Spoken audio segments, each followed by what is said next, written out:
हुआ, गले मिलते हुए और खांसी नजले जुकाम वाले को नमाज में खड़े हुआ देखा। नमाज यहां से छोड़कर मस्जिद से उसको मैं बाहर निकाल कर फिर नमाज पढ़ाऊंगा, वरना नमाज नहीं पढ़ाऊंगा।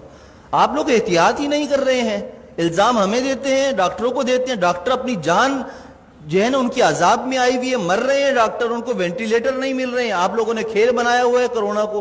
भाई ये कोरोना खत्म होने वाली चीज नहीं है, 5 साल तक खत्म नहीं होगा, ये आपको मैं बता दूं, लिख कर दे रहा हूं मैं आपको। ये चलेगा ऐसे ही। जब आप सब्जी की दुकान पर जा सकते हैं, आप सुपर मार्केट जा सकते हैं, मस्जिद भी आए, जुम्मा पढ़ें, नमाज पढ़ें, डिस्टेंस खत्म करें, नमाज के फौरन बाद डिस्टेंस पैदा कर लें। सुन्नत नफिल पढ़नी है, पीछे चले जाएं, जगह बदल लें, उसी जगह पर नमाज ना पढ़े दोबारा।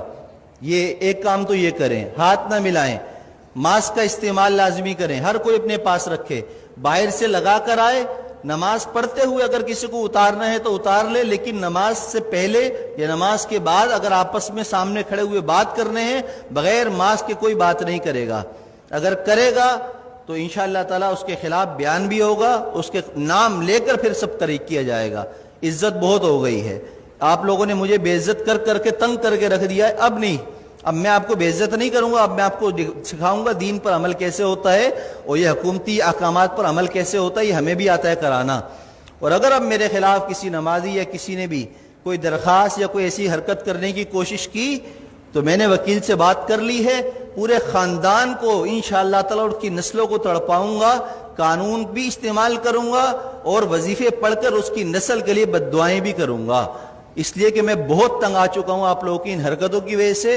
3 महीने हो गए मुझे बर्दाश्त करते हुए, बदएहतियाती खत्म करने का नाम कोई नहीं ले रहा। बस टाइम पर टक टक टक टक अजान, टक टक टक टक अजान। अबे परहेज तो करो, जो डॉक्टर कह रहे हैं वो तो करो, जो उलमा कह रहे हैं वो तो करो। अपने बाप की बात मानते नहीं हो, मौलवियों पर उंगली उठाते हो, शर्म नहीं है तुम लोगों के अंदर। मैंने कहा था, हमारे नायब इमाम साहब ने एक जुम्मे को, रमजान में मैं नहीं था, थोड़ी सी रकात लंबी कर दी तो पीछे 2 लोगों ने कहा कि आपको नमाज पढ़ानी है, तो लंबी नमाज पढ़ा दी। शर्म नाम की चीज नहीं है, इमाम को ऐसे कहते हो? पूरा जिंदगी जिसने कुरान पढ़ने में, इल्म हासिल करने में लगा दी, तुम्हारी नमाज पढ़ाता है, उसको तुम कहते हो नमाज पढ़ानी नहीं आती? तुम्हें तो तहारत और गुस्ल नहीं आता, कैसे पेशाब करने के बाद कतरे पाक करते हैं उसका तरीका तुम्हें नहीं आता, पानी ना हो तो। तुम मौलवियों को सिखाते हो, इमामों को सिखाते हो।